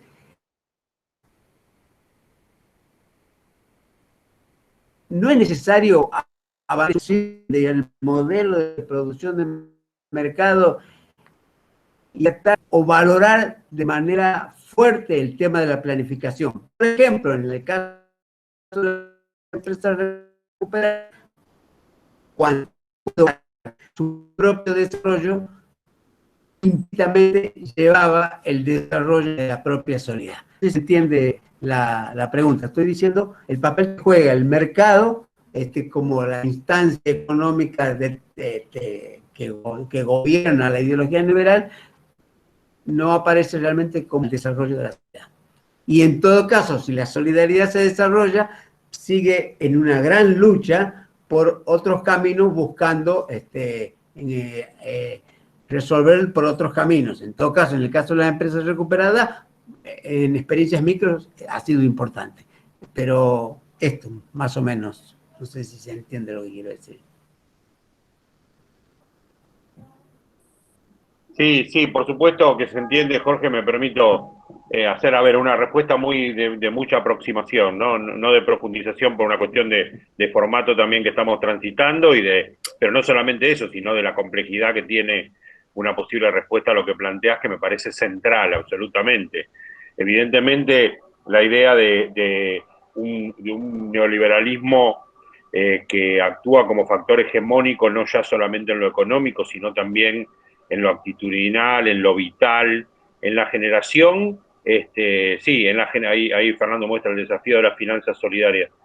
Un neoliberalismo que actúa en la generación de subjetividades, ¿no? Creo que se ha llegado a eso, todo el desarrollo, lo que llama a sí mismo Jorge Alemán su proyecto intelectual de vida, y que sugerimos, por supuesto, de la cátedra abordarlo, más allá de su complejidad, que tiene que ver con cómo se han venido generando subjetividades neoliberales, que es un poco lo que hablaba Fernando. Y es un poco también lo que dice el filósofo italiano Mauricio Lazzarato, ¿no? Que el gran cambio se dio cuando el capitalismo dejó de ser un modo de producción y empezó a darse cuenta que era mejor ser un sistema de producción de modos, modos de vivir, modos de comprar, modos de sentirse. Entonces ya hay que dejar atrás esa idea de capitalismo como modo de producción, sino como producción de modos. Es muy difícil imaginar, al menos para mí, un espacio económico donde no exista una de los componentes claves de la economía, que es el intercambio, ¿no? Un intercambio que, bueno, se ha demostrado que el intercambio sobre la base de un medio de cambio, que es el dinero, y sobre la base de una interacción comunitaria, que es el mercado, es uno de los más accesibles para todo el mundo. La deformación a la cual lo lleva el neoliberalismo es lo que ahora pone en tela de juicio eso. Pero yo creo que a mediano plazo, del corto ni siquiera hablo, pero aún a mediano plazo, puede llegar a ser muy difícil poder superar una instancia de mercado, no de neoliberalismo. Por supuesto que no va a ser sencillo deshacernos de él, pero la instancia de mercado la imagino como algo incluso inherente a la función económica, al menos en las limitaciones de mi conocimiento, y también en el planteo de que los mercados solidarios que funcionan, que los hay y que hay que visibilizar, y las monedas sociales, y el trabajo de las cadenas productivas solidarias o de lo que se llaman los ecosistemas solidarios, económicos, bueno, han mostrado que el intercambio ordenado no es un objeto o un lastre contra la idea solidaria, ¿no? Evidentemente, el neoliberalismo ha planteado una deformación de la economía que obviamente ya no es, como dice su origen griego de la palabra, el cuidado de la casa, ¿no? El oikonomos, el cuidar la casa, el cuidar el hogar donde vivo, y tampoco es, ni mucho menos, poner al ser humano en el centro del debate como originalmente lo planteó la economía. Así que bueno, es un desafío muy difícil pensar una economía sin mercado, al menos, insisto, como la entendemos hoy en la complejidad en la complejidad de una humanidad que tiene casi 8.000 millones de habitantes, ¿no? Hay una cuenta, ahora lo dejo Fernando, quiero ser muy breve, pero hay una cuenta que también la sugiero buscar y se puede encontrar fácilmente, entiendo la cita en internet, pero hay una cuenta que me llamó mucho la atención cuando la leí por primera vez, de un antropólogo sueco que se llama Johan Galtung, que él hizo esta cuenta, dijo, en el mundo hay aproximadamente 5.000 grupos culturales, 5.000 grupos culturales, de los cuales asimismo unos 2.000 se denominan a sí mismos naciones. Es decir, de los 5.000 grupos culturales, asimismo, unos 2.000 se autodenominan naciones, que están metidos y metidas en 200 países, ¿no? Bueno, eso da una idea de cómo se arma ahí un embudo institucional, estructural, de hegemonía, que hace que la Tierra sea mucho más compleja que la que el neoliberalismo muestra cuando se reúne el grupo de los 20, ¿no? En términos de disputar la hegemonía como sistema alternativo, la cultura de la solidaridad o las economías solidarias o los sistemas productivos solidarios, tenemos que pensarlos como guerras, ¿no? Que tienen muchas batallas y, como diría Linera, olas, ¿no? Un ir y venir que no es lineal y no es de un desarrollo, ¿no? Sin altibajos. Por eso dice olas. Cambiar el sistema capitalista, el sistema financiero actual y neoliberal, es una cuestión de construcción. A veces el futuro no está, a veces el cambio, el futuro no está adelante, sino está atrás. Entonces, en estos términos de deconstruir el capitalismo y deconstruir lo que había antes, el sistema productivo anterior, se puede recuperar prácticas y se puede recuperar conceptos estos conceptos pueden ir intercalándose en el sentido común actual para ir desarmando el actual e ir transformándolo de a poco, pieza por pieza, hasta ir encontrando un sistema más acorde a las necesidades actuales. En este sentido, cabe mencionar, por ejemplo, el concepto andino de la reciprocidad diferida, ¿no? Las finanzas solidarias y la economía solidaria en general también piensa, cuando pone en el centro al hombre, la economía popular, cuando pone en el centro el trabajo, en el centro de la producción, piensa en el sistema de ahorro y en el sistema y la manera de financiar de una forma diferente, con otros valores. Entonces, el concepto andino de la reciprocidad diferida es de palabra, vos me vas a dar, vamos a hacer un trueque, pero ese trueque no tiene que ser en el momento, sino que yo te doy ahora y vos me vas a devolver cuando puedas. Puede ir cambiando algunas cosas. Con Oscar estamos trabajando desde la cátedra, colaborando con una diplomatura, o mejor dicho, el equipo está formando parte de una diplomatura en la que está pensando las finanzas solidarias como una alternativa que vaya ganando peso en la economía actual. Conceptos como, por ejemplo, el de la propiedad privada se pueden volver a pensar. Los incas, los quechuas, tienen más de 2 conceptos para definir la propiedad. Nosotros los occidentales, los que bajamos de los barcos, pensamos en propiedad privada y propiedad pública. Ellos tienen como 4 o 5 clases de propiedades distintas, la propiedad comunitaria, etcétera.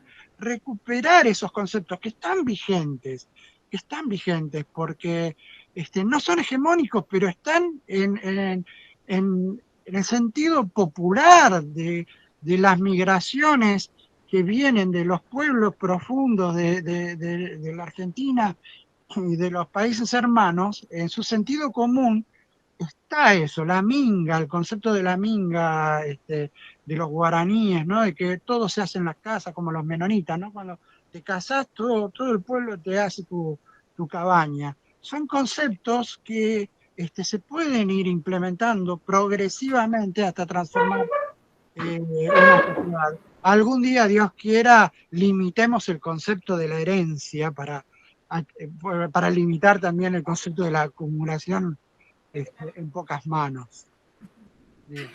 Buenas ideas.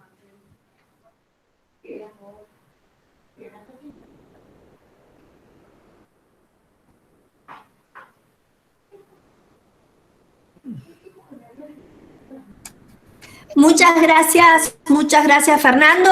Alicia, querías hacer una pregunta, pero estás muteada. Sí, estaba muteado, no me había dado cuenta. Tenía una pregunta para Fernando, que él estuvo hablando del capitalismo financiero y particularmente del capitalismo financiero globalizado y también de la idea de finanzas alternativas.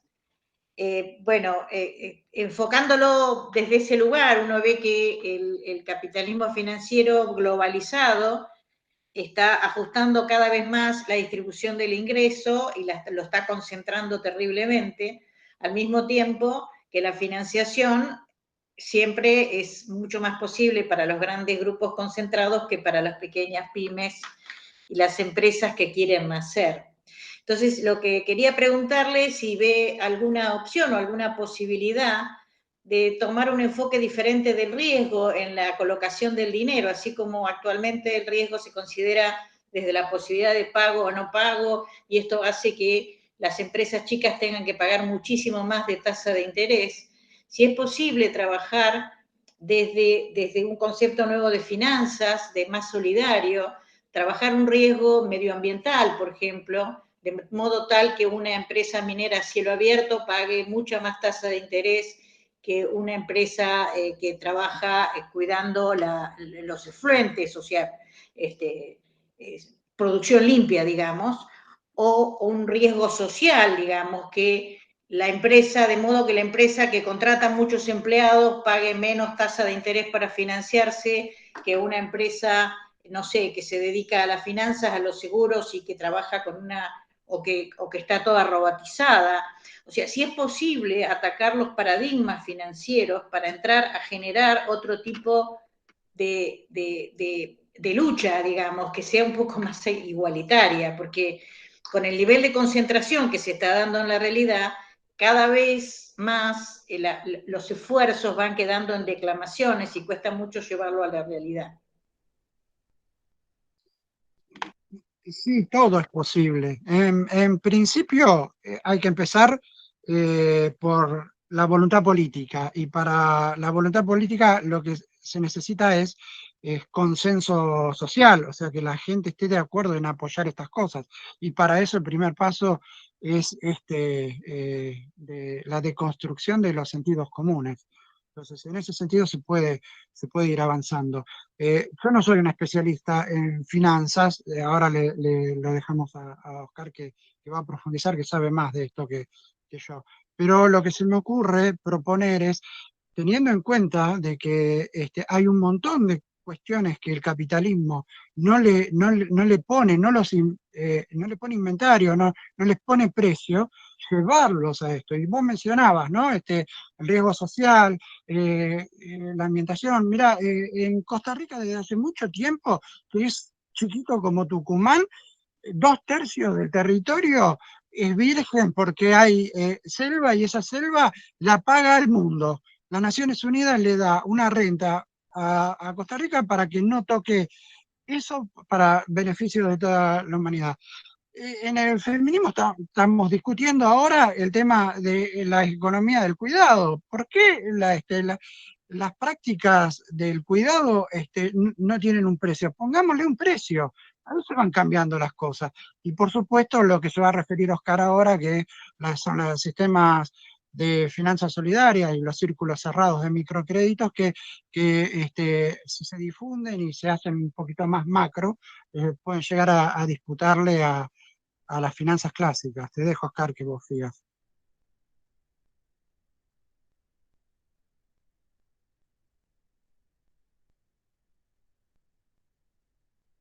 Sí, gracias. Para contestar a la pregunta de Alicia, yo creo que hay que hacer una división muy grande entre dos cuestiones, dos partes, digamos. En una parte la respuesta es no, y en la otra es sí. Empiezo por la que no, digamos, para descartarla rápidamente. No hay ninguna posibilidad, pero esto no es tanto una opinión, sino por ahí una constatación de cómo funciona el sistema. No hay ninguna posibilidad de pedirle eso al sistema crediticio bancario, o bancarizado, como se dice. ¿Por qué? Porque el sistema bancario funciona en la actualidad regido por los acuerdos de Basilea, que son 3, Basilea I, Basilea II, Basilea III, que son del año 2007, a los cuales Argentina adhirió, el Banco Central de la República Argentina adhirió. Y esa normativa supone de qué manera los bancos se cuidan cuando otorgan créditos. Mientras Argentina continúe adhiriendo a los acuerdos de Basilea, no hay ninguna posibilidad de pedirle a los bancos que no funcionen de manera bancaria del mismo modo que el sistema bancario neoliberal global funciona. Algún banco podrá tener alguna línea de crédito, mejor, peor, no estoy hablando de eso, no estoy hablando de la orientación, no estoy hablando de una mirada especial como tiene el Banco Credicop y como todos sabemos que es un banco cooperativo. No estoy hablando de los bancos públicos, que en la Argentina son, además de los provinciales, el Nación, el Provincia de Buenos Aires, etcétera, que pueden tener líneas de crédito en consonancia con lo que algunos ejecutivos plantean, sino del sistema en sí, del concepto, de la cuestión conceptual, que creo que es a lo que vos, Alicia, preguntabas, ¿no? La cuestión conceptual de te presto dinero, me lo devolvés, y si no me lo devolvés hay un interés que va más allá de cualquier otra cuestión.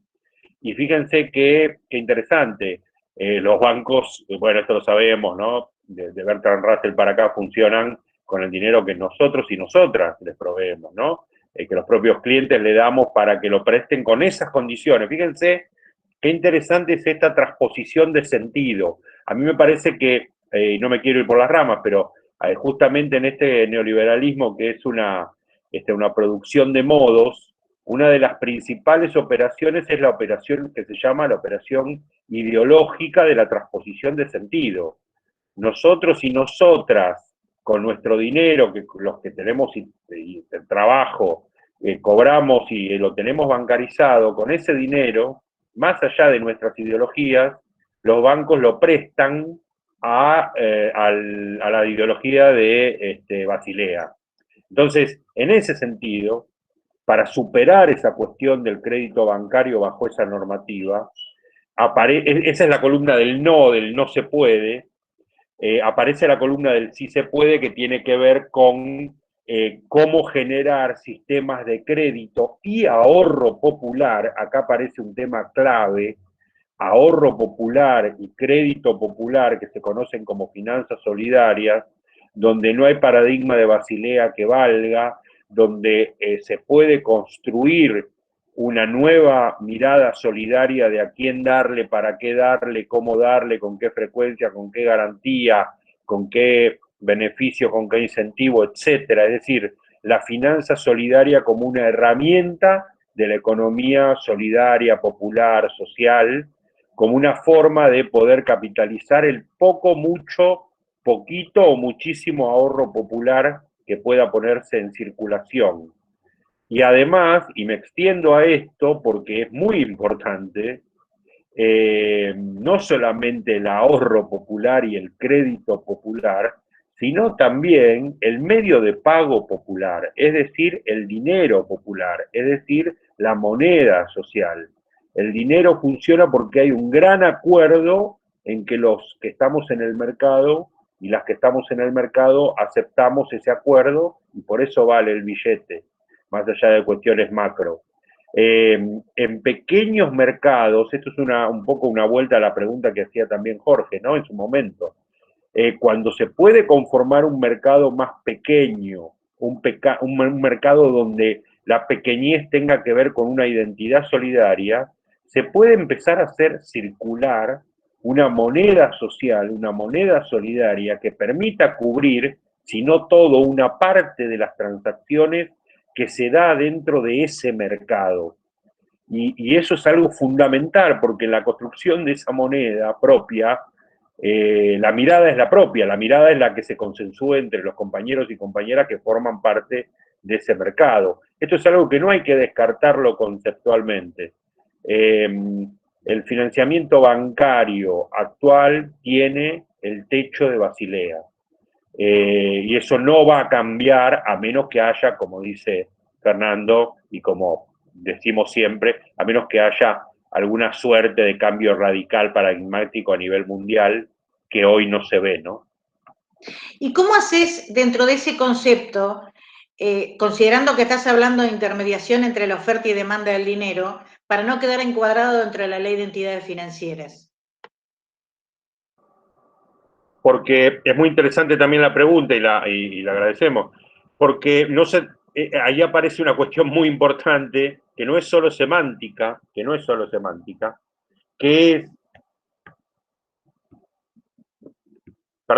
es la diferencia entre financiamiento externo y ahorro circulante.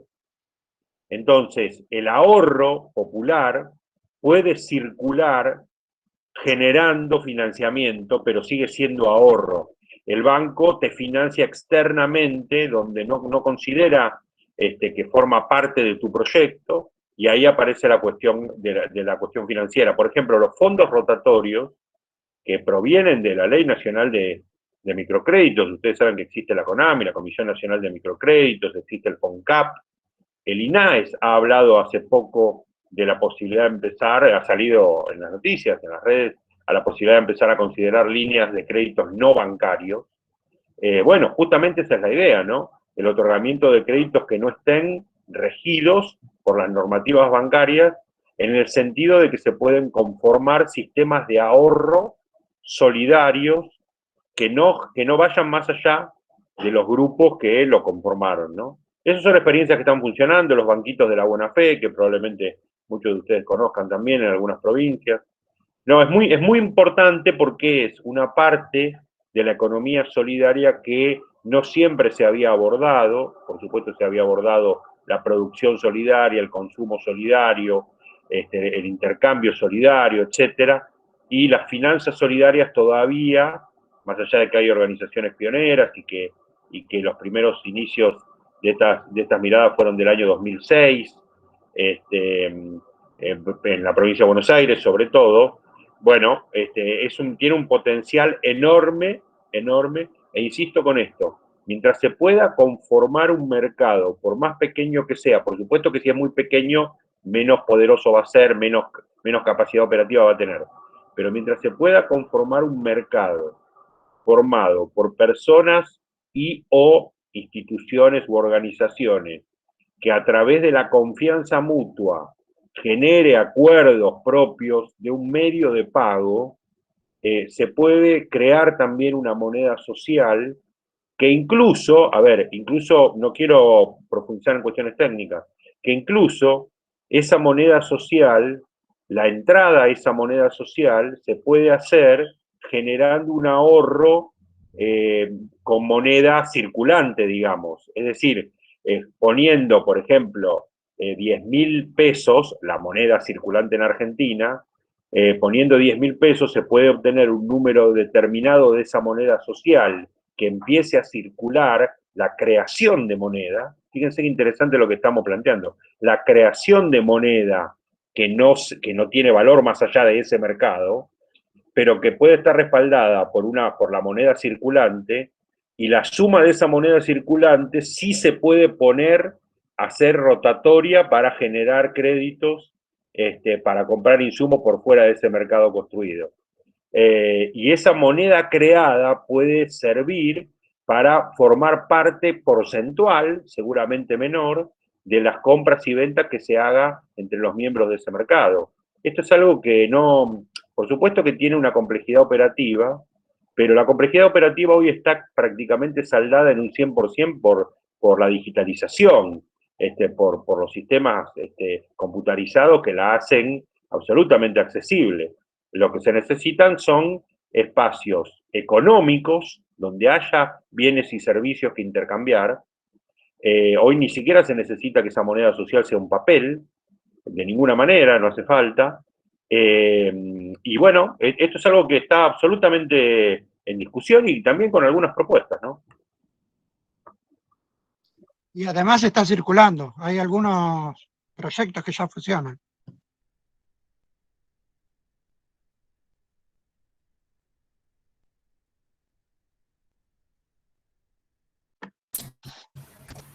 Elena. Sí, acá estoy. Ya estaríamos en el tiempo de la charla, así que no sé si hay alguien que quiera hacer un último comentario, muy breve.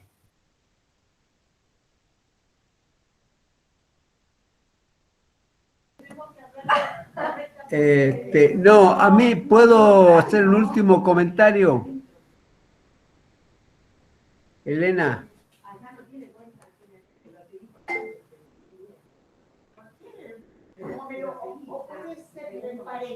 Sí, Jorge, no sé si te parece que se congeló, Elena. Dale, dale. Bueno. No. Simplemente, yo creo que merece un poco de reflexión la proscripción que ha llevado, que ha tenido el concepto de planificación. Terminada la Guerra Fría, digamos, en la época de la Guerra Fría, todo el proyecto soviético estaba asociado a la planificación, el proyecto de los comunistas, y todo eso estaba asociado a la planificación. Lo cierto es que es un concepto que ha quedado proscripto. Hasta que hay que hablar con cuidado, porque si uno habla un poco de planificación puede ser acusado de comunista, por ejemplo. A mí me parece que es importante recuperarlo, porque la planificación construye una totalidad que necesariamente involucra el protagonismo de la individualidad.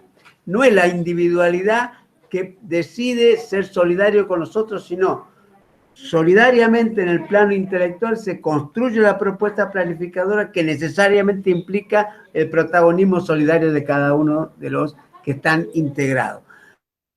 Digo que seguramente el tiempo lo va a decir si se recupera, no se recupera, pero hoy lo vemos en el país, en la economía, es increíble, pero inclusive el propio gobierno, llevar adelante alguna propuesta que implique algún tipo de planificación, es una batalla en contra de esa idea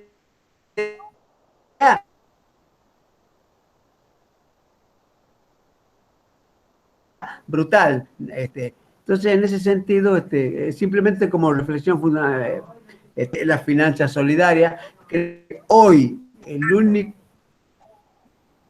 Ah, se cortó. Bueno. No te estamos escuchando, pero estamos en tiempo ya. Bueno, no, digo eso, que hoy me parece que el único camino es justamente la reconstrucción de prácticas solidarias de los sectores populares para que puedan afrontar las inmensas dificultades que tienen hoy en la realidad. Así que ya se lo comparto. Lo último es simplemente una reflexión a partir de la experiencia de vida que ha tenido uno. Bien, retomando lo de Jorge, y como cierre, decimos que un poco como se fue abriendo la charla nos muestra lo que en principio dijimos con Oscar, que este es el comienzo y que vamos a tener un montón de temas más para trabajar dentro de este orden de ideas, ¿sí? Y seguramente nos va a convocar a varios conversatorios próximos. Gracias entonces a los ponentes y gracias a todos. Elena. Sí, muchísimas gracias. La verdad que un placer y como dijo Alicia, que sea el primero de muchas experiencias en conjunto. Así que agradecerles muchísimo a cada una de ustedes, a cada uno de ustedes, la participación y bueno, estaremos creando alguna actividad prontamente. Muchas gracias. Gracias a ustedes. Bueno, gracias. Abrazos fraternos. Muchas gracias. Chaucito. Gracias, Elena, por todo.